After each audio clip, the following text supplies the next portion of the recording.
10 persoas, 10 lugares, 10 historias, 2 camiños. O da vida e o da prata, dende a canda a Santiago de Compostela.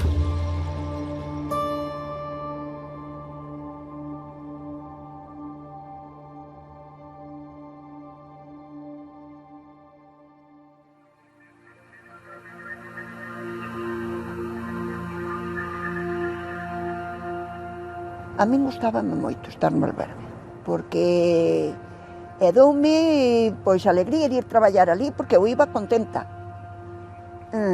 Gustábame falar ca xente, que te relacionabas con xente de todos os países, de Corea, China, de Australia, de Canadá, de México, Buenos Aires, de todos os sitios. Eu creo que cos peregrinos que estaban contentos comigo, porque había moitas personas que me mandaban mensajes ou volvían outro ano, e onde está Carmen? E logo despois a señora que quedou no meu sitio preguntábanlle moitísimo: Carmen agora xa non está, ui, que lástima. E eu, pois dille que cando queiran que me poden vir ver ali enfrente.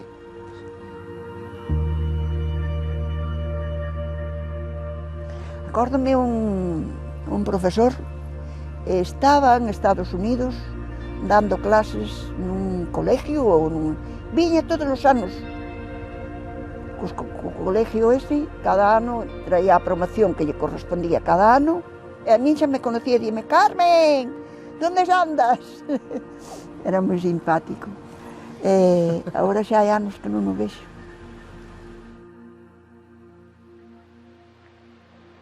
Eu quedei viúda en plena pandemia, que foi cando estábamos no confinamento, que non me deixaron salir da casa nin pa nada. Meu marido meteron-no no panteón sin nada, nin velar se pudo ir.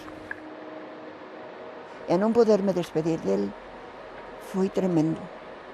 Foi tremendo porque ti quedaste sola, levárono sola, levárono eu quedarme sola aí. Non podes facer nada. E logo despois, estar aislada, porque nin podían vir os netos, nin podían vir os fillos, e así sola.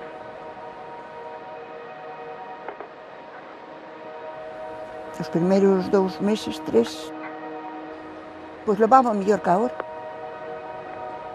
En cambio agora, estou-me aplanando. Sí, estou-me aplanando porque me levanto da cama e digo: ai, Dios, outro día sola. É como se te puñeran do dereito e volverte do revés, todo. Porque eu nunca o poden imaginar así, nunca. Nunca poden imaginar que isto chegara a ser desta maneira. E iso é algo que che queda aí e non o das sacado. Non o das sacado. Estamos peor do que estábamos en principio. Eu penso que a xente nova ten dereito a divertirse, pero dentro duns límites. Ou é tan importante unha festa? Douselle todo o que se pudo aos fillos. Todo, o máximo. E non nos pasaríamos un pouco.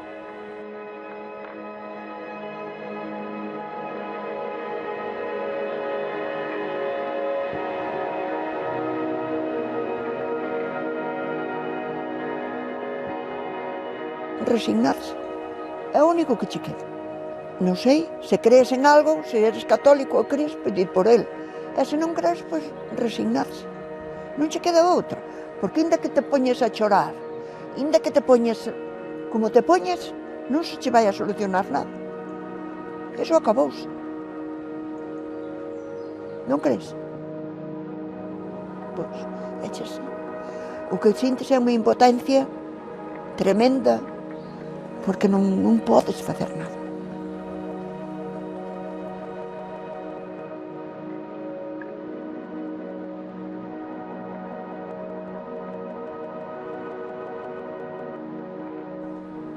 É como a min, pasaríalle moitísima xente, porque foi moita xente que morreu. E non só do coronavirus, senón de moitas cousas que non lle deron importancia, e a xente morre, e segue morrendo.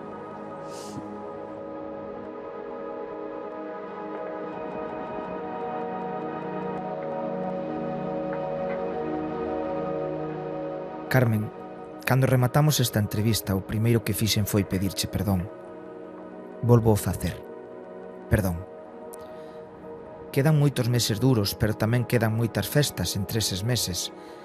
Espero que esta entrevista chegue a todos os recunchos e que o teu sufrimento e resignación vayan para nos facer pensar, porque se de algo estou seguro é de que Galicia é festeira, pero antes de festeira é xenerosa. Chega o momento de o volver demostrar. Quéroche ben, Carmen. Deica logo.